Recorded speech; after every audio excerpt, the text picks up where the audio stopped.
Hi. I wanted to say a few more things about Eugene Peterson's book, Along Obedience in the Same Direction. The book is about discipleship. So he talks about pruning, about the need for us sometimes to have bad things happen, really, in a way, so as to help us grow, to develop.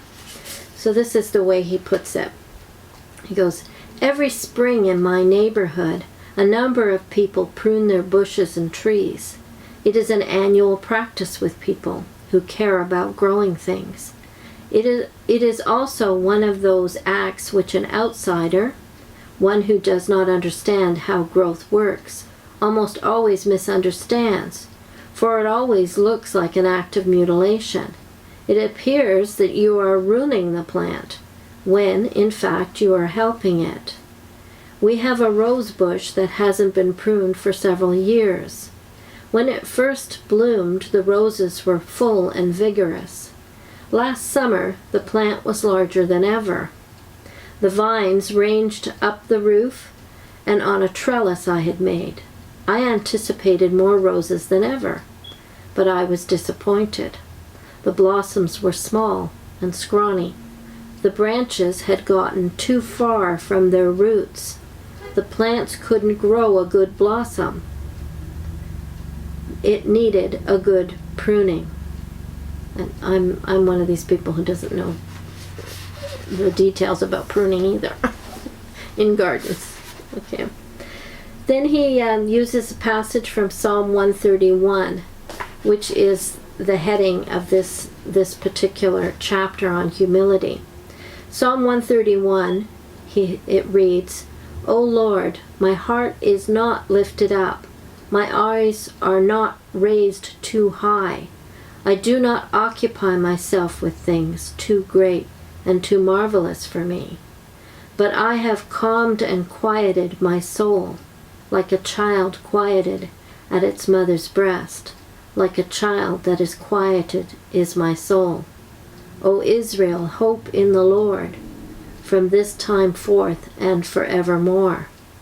So that's Psalm 131. So he calls this a maintenance psalm. It is functional to the person of faith, as pruning is functional to the gardener. It gets rid of that which looks good to those who don't know any better, and reduces the distance between our hearts and their roots in God. So I thought it was a very good illustration of the reason why sometimes bad things happen to us, unhappy situations, is because sometimes we do need pruning so that our growth can continue. Then he talks about how to really be content. You know, how does that work with a Christian? Sometimes we get kind of stuck wanting things to always be the same. If we have a very fruitful, invigorated period of time in our Christian walk, we think it should just go on forever. So this is his comments on that. "The Christian is like an infant crying loudly for his mother's breast." Oh, no, wait, sorry, I'll repeat that. "The Christian is not like an infant crying loudly for his mother's breast, but like a weaned child that quietly rests by his mother's side, happy in being with her. No desire now comes between him and his God, for he is sure that God knows what he needs before he asks him. And just as the child gradually breaks off the habit of regarding his mother only as a means of satisfying his own desires, and learns to love her for her own sake, so the worshipper, after a struggle, has reached an attitude of mind in which he desires God for himself, and not as a means of fulfillment of his own wishes. His life's center of gravity has shifted. He now rests no longer in himself, but in God. The transition from a suckling infant to a weaned child, from a squalling baby to quiet son or daughter, is not smooth. It is stormy and noisy. It is no easy thing to quiet yourself. Sooner may a person calm the sea or rule the wind or tame a tiger than quiet oneself. It is pitched battle. The baby is denied expected comforts and flies into rages or sinks into sulks. There are sobs and struggles. The infant is facing its first great sorrow, and it is in sore distress. But to the weaned child, his mother is his comfort, though she has denied him comfort. It is a blessed mark of growth out of spiritual infancy when we can forego the joys which once appeared to be essential and can find our solace in Him who denies them to us. Then he has a passage in his chapter on obedience about the important need of history. Now, when we left the witnesses and I learned the history of the religion I had been following and found out I didn't know it, I realized the importance of history. But it's still a struggle, I think, to get people to realize that history is important and history plays a part in our own walk with God. So I wanted to read his portion on this. He goes, "What would we think of a pollster who issued a definitive report on how the American people felt about a new television special, only to discover later that he had interviewed only one person who had seen only 10 minutes of the program? We would dismiss the conclusions as frivolous. Yet that is exactly the kind of evidence that too many Christians accept as final truth about many much more important matters.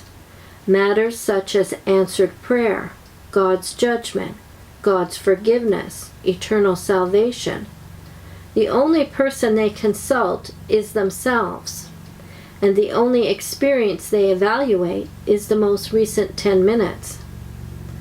But we need other experiences, the community of experiences of brothers and sisters in the church, the centuries of experiences provided by our biblical ancestors. A Christian who has David in his bones, Jeremiah in his bloodstream, Paul in his fingertips, and Christ in his heart will know how much and how little value to put on his own momentary feelings and the experience of the past week. To remain willfully ignorant of Abraham's wandering in the desert, the Hebrews enslaved in Egypt, David battling the Philistines, Jesus arguing with the Pharisees, and Paul writing to the Corinthians, is like saying, I refuse to remember that when I kicked that black dog last week, it bit my leg.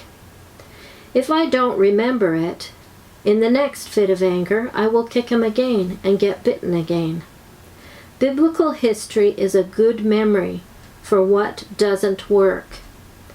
It is also a good memory for what does work, like remembering what you put in the soup that made it taste so good, so that you can repeat and enjoy the recipe on another day, or remembering the shortcut through the city to the ocean that saved you from being tied up in traffic and got you to the beach 2 hours earlier.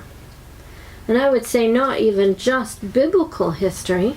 It's very important to get the whole Bible, Old Testament and New, to be able to understand what works and what doesn't.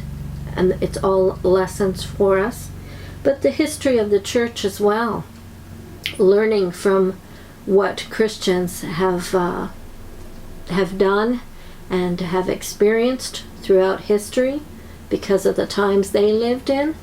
A lot of times we could bypass some of the errors or difficulties if we were just more biblically literate and historically literate. There is great value in learning the history of the church, because it will help us to understand the whys of how things have played out in history and how to live our faith.